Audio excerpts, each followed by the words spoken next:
Your body, your brain, the things you trust most can suddenly betray you. A jolt in your sleep that feels like death, the stench of smoke and rot when nothing's there, moments where you float outside your body, or memories crawl into your mind that were never yours. Even abandoned machines still whisper signals of life. Tonight we dive into the eerie science that blurs the line between reality and nightmare. Number 1. Why that free fall jolt? In sleep terrifies you. You're drifting off, your body is heavy, your mind is fading. Then suddenly, your whole body jerks violently like you just fell from a cliff. Your heart races, your breath catches, and for a split second, you're convinced you almost died. This is called a hypnic jerk. As your muscles relax, your brain sometimes misinterprets it as you falling. In an instant, it sends a jolt through your body to catch you, an ancient survival reflex meant to keep our ancestors from falling out of trees while sleeping. It's harmless, but it feels like death grabbed you for a moment. So the next time you wake up from that terrifying drop, remember it's just your brain trying to save you from a fall that never existed. Number 2, smelling smoke or rot. It might be your brain. You're sitting alone at home and suddenly your nose twitches. A sharp, acrid scent, burning smoke hits you. Your chest tightens, your mind races. Is something on fire? You check the kitchen, the hallway, the outlets. Nothing. No smoke. No fire.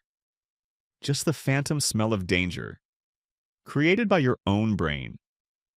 This is called phantasmia, or phantom smell. Your brain can hallucinate odors even when no chemical in the air exists. And it doesn't always choose harmless scents. Some people suddenly smell rotting flesh blood, or a thick metallic scent that makes their stomach turn, even though the room is empty and perfectly clean. Why your olfactory system? The part of your brain that processes smell can misfire. It can replay danger, smells like smoke decay or blood, because those scents are hardwired to trigger survival panic. Your brain thinks it's protecting you, but it's only scaring you. So, next time your nose catches a whiff of burning wood or the sour stench of death, before you panic, remember this. It might not be real, it might just be your brain, reminding you of the things it fears the most. Number 3, the out-of-body experience from fear or exhaustion. You're standing in the middle of chaos, your heart-pounding hands, shaking your mind, overloaded with fear or exhaustion. And then everything feels wrong. The world tilts. Your body is here, but you are not. It's like you're floating above yourself, watching from the outside, as if you've left your body. This is called a dissociative out-of-body experience. When your brain is pushed to its limits by extreme fear, exhaustion, or trauma, it sometimes disconnects from the body to protect itself. Your senses dull, time slows, and your mind takes a step back as if you're observing your own life like a movie. Soldiers in war zones, survivors of car crashes, and people trapped in moments of terror often report the exact same thing. I watched myself, like I wasn't really there. It's your brain's last defense mechanism, a survival trick that makes you feel safe by leaving you behind. So the next time your world spins and you feel like you've stepped outside yourself, remember your body is still here, but your mind is already trying to escape the moment it fears the most. Number 4, Alice in Wonderland syndrome. Reality feels twisted. You look down at your hands, and they begin to stretch, unnaturally long. Your fingers feel like they're growing beyond your control. Then, as panic creeps in, you touch your head, and it feels like it's swelling, ballooning, as if your entire body is warping in real time. This isn't a nightmare. It's a rare neurological phenomenon called Alice in Wonderland syndrome. This syndrome makes your brain misinterpret the size and shape of your body. People who experience it report hands and feet stretching or shrinking, rooms that appear to expand or compress, and the chilling sense that their body no longer belongs to them. The cause? It's often linked to temporary neurological disturbances, severe migraines, high fevers, or in rare cases, viral infections affecting the brain. For the person trapped in it, the experience is disturbingly real. Imagine sitting still amid while your legs seem to stretch across the room and your head swells like a giant balloon. For a few minutes, the world becomes warped, distorted, and utterly alien. Alice in Wonderland syndrome rarely harms the body, but it leaves a haunting memory the moment you can no longer trust your own senses. And for those brief, surreal minutes, it feels like you've stepped into a wonderland that only exists to terrify you. Number 5. The dark past of hidden head transplants. Most people think head transplants are pure science fiction, the stuff of horror movies and mad scientist tales. But buried deep in the shadows of medical history are real experiments, gruesome secret attempts to remove and replace a human head, and almost no one was ever supposed to know about them. Act 1, The First Horrors.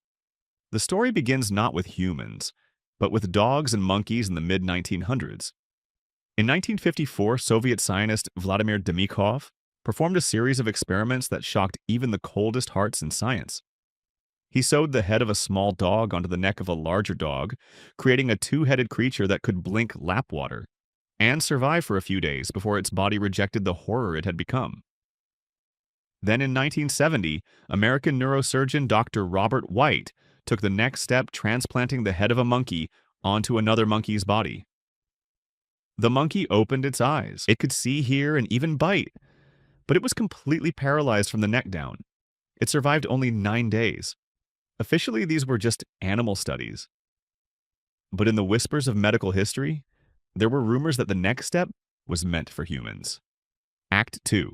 The Experiments. No one talks about. By the late 20th century, secret surgical teams reportedly explored human head transplantation. Sources claim that in underground medical facilities in the Soviet Union and parts of Asia, doctors experimented on unclaimed bodies and condemned prisoners. The idea was simple and terrifying. Remove a head, attach it to a new body, restart the blood flow, reconnect the spine if possible. Most attempts failed immediately. Some witnesses even reported that in rare moments the transplanted heads opened their eyes and blinked before the body shut down forever. These incidents were never written in medical journals.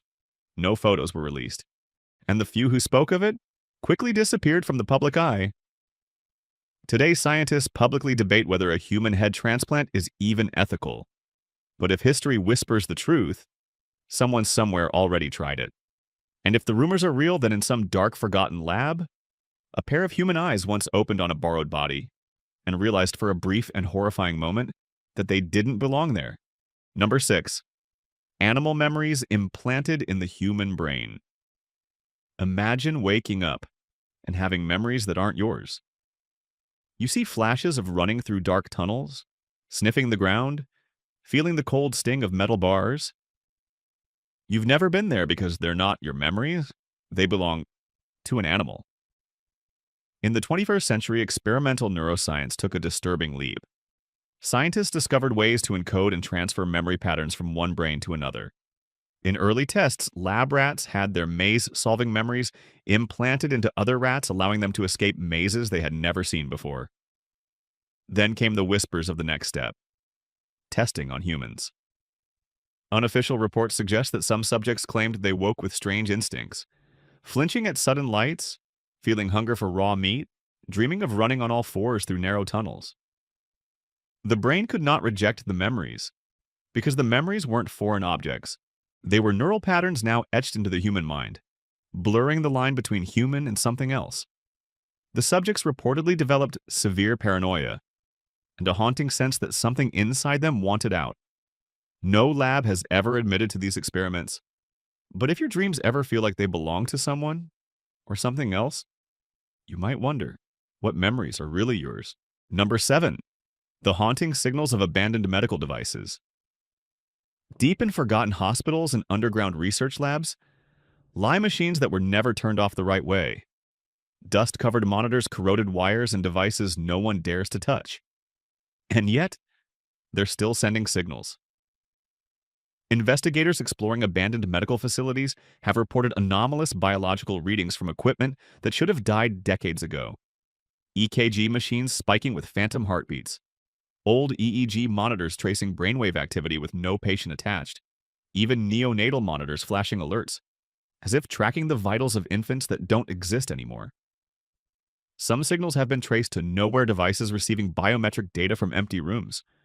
Others broadcast unknown patterns like the echo of life long since gone. Engineers blame static or corrupted circuits. But the people who've stood in those dark rooms swear they've heard faint breathing through the machines. If these signals aren't coming from the living, then who or what is still speaking through the wires? Your brain is a fortress, but sometimes the gates open on their own. A twitch in the night, a smell that isn't there, a memory that doesn't belong to you, reminding us that fear isn't always outside. Sometimes it lives inside your own mind, and it never truly sleeps.